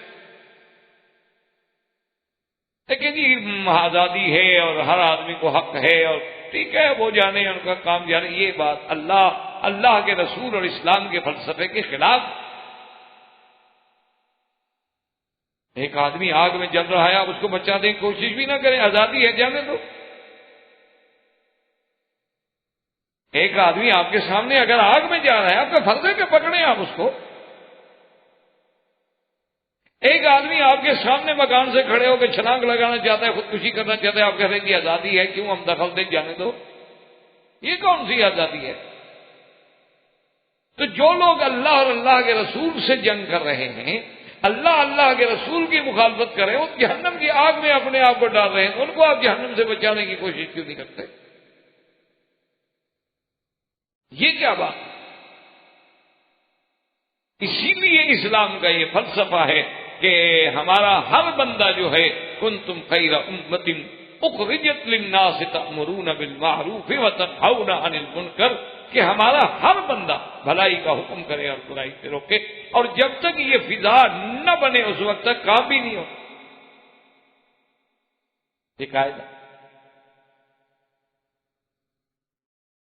تو اس لیے ہمیشہ یاد رکھیں کہ جتنے بھی اللہ تبارک و تعالیٰ کے احکام آئے اور تو اس کے لیے یہ ضروری ہے, لازمی ہے کہ آپ جتنا مرضی آئے کر لیں, لیکن شرط یہ ہے کہ احکام پہ چلنا ہوگا, ورنہ اللہ کا عذاب آئے تو سب کو اپنی لپیٹ میں لے. اچھا, اس کے بارے میں میرے آقا نے سرکار دو عالم صلی اللہ علیہ وسلم نے کس قدر یعنی عظیم مثال بیان فرمائی ہے. عظیم مثال بیان فرمائی. آپ نے فرمایا کہ اگر آپ ایک کشتی میں سوار ہیں اور کشتی کے دو حصے ہیں, دو خانے ہیں, کچھ لوگ اوپر ہیں, کچھ لوگ نیچے ہیں. اگر نیچے والوں کا یہ مزاج بن جائے کہ بھی ہم اس کشتی میں سوراخ کر کے نیچے سے پانی لے لیتے ہیں, ادھر سے جانا پڑتا ہے, ادھر جاؤ اور کنارے پہ کھڑے ہو اور ڈول ڈالو, اور پھر پانی نکالو تو بڑا آسان ہے کہ ہم یہاں تختہ توڑ کے تھوڑا سا یہاں سے سوراخ کر کے ہر آدمی اپنا ڈول بھر لے گا. اگر اللہ کے نبی نے فرمایا کہ تم ان کا ہاتھ نہ پکڑو اور وہ سوراخ کرنے اور پانی اندر بھر جائے جو تم اوپر رہ رہے ہو تو تمہارا کیا حال ہوگا؟ اگر تم اوپر بیٹھے رہو گے جی ہم تو دور ہیں ہمیں تو کچھ نہیں ہو رہا، لیکن جب اس کشتی میں پانی بھرے گا جب وہ ڈوبیں گے تم بھی ساتھ ڈوب جاؤ. اسی لیے اللہ تبارک و تعالیٰ کی شان ہے کہ اللہ تبارک و تعالیٰ اپنے بندہ یعنی اس کا اگر ایک بندہ بھی اللہ کی یاد کرنے والا ہے تو پہلے یہ تھا اس کی وجہ سے بھی عذاب نہیں. اور دوسری بات جو اصل بنیادی بات ہے سمجھنے والی وہ اپنے دل و دماغ میں اللہ کی رحمت سے رکھ لیں کہ جب تک آپ نوح علیہ السلام سے لے کر یعنی سرکار دو جہاں صلی اللہ علیہ وسلم تک جتنے پیغمبر اور ان کی قومیں گزرے ہیں جب آپ نظر ڈالیں گے تو آپ اس نتیجے پہ پہنچیں گے کہ اللہ محض کافر ہونے کی وجہ سے کسی کو عذاب نہیں دیتے. یہ بات ہمیں کیا ہے بس ایک قوم کافر ہے لہذا کافر ہونے کی وجہ سے عذاب آ جائے، ایسا نہیں. کیونکہ اللہ فرماتے ہیں ہم نے تو دونوں راستے بتلا دیے ہیں، یہ ایمان کا ہے یہ کفر کا ہے، جو چاہو اختیار کرو. پھر عذاب کیا مطلب؟ کافروں کو بھی عذاب اس وقت ملتا جب کفر کے ساتھ وہ مجرمانہ کارروائیوں میں پڑ جاتے پھر اللہ کے عذاب. ورنہ کافر ہے ٹھیک ہے مانے گا اس کا بھلا ہے، نہیں مانے گا اس کا نقصان ہے. ایمان لے آئے گا تو دنیا و آخرت کی بھلائی ہے اور ایمان نہیں لے آئے گا تو دنیا و آخرت میں خرابی ہے. تو اس کے علاوہ جو ہے وہ آپ کچھ بھی نہیں کر سکتے.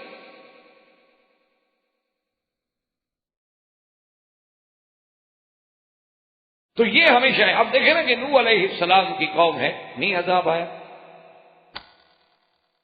لیکن جب قوم نے نوح علیہ السلام کو مارنا شروع کر دیا، مار مار کے بے ہوش کر دیتے، نوح علیہ السلام کو مجنون کہتے، دیوانہ کہتے، استہزاء کرتے، جب وہ جرائم میں بڑھتے گئے اور ان پہ اب تبلیغ نے اثر بھی چھوڑ دیا کہ نوح علیہ السلام کو کہنے پڑا کہ یا اللہ میں نے ان کو ہر حال میں دعوت دی ہے ان کو کوئی اثر نہیں، حتیٰ کہ اگر آپ ان کو چھوڑ دیں تو میں ان کی نسلوں کو بھی آزما چکا ہوں، آئندہ بھی جو نسل پیدا ہوگی وہ بھی کم لن یلدوا الا فاجرا کفارا. اسی طرح بھی آپ دیکھیں نظر ڈالیں کہ موسیٰ علیہ السلام کے مقابلے پہ فرعون تھے تو بنو اسرائیل کے مقابلے پر قبط تھا، فرعون تھا، لیکن اتنی مدت طویلہ تک عذاب نہیں آیا فرعون یا فرعون کی قوم پہ. لیکن جب وہ حد سے بڑھ گئے کہ لوگوں کے بچوں کو قتل کر دو، بچیوں کو غلام بنا دو، ان کو جناب اپنے مشقتوں کے کاموں میں عذابوں میں ڈال دو، سارے مصائب کا ان کو شکار کر دو، تو پھر اللہ تبارک و تعالیٰ کا جلال جو ہے وہ جوش میں آتا ہے. ورنہ کافر کو بطور کافر ہونے کی سزا نہیں ملتی، کیوں وہ تو اللہ پاک نے ہر بندے کو پیدا کرنے کے بعد اس کے سامنے راستہ کھلا رکھ دیا.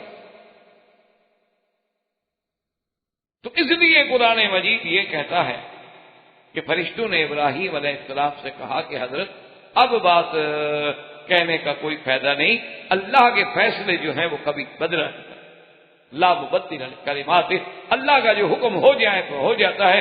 انہم آتیہم عذاب غیر مؤجل. اب اللہ کے فرشتے وہاں سے چلے اور حضرت لوط علیہ السلام جو تھے یہ رہتے تھے قریہ ستوم میں. قریہ ستوم جو ہے آج کل اس کو کہتے ہیں بحر میت.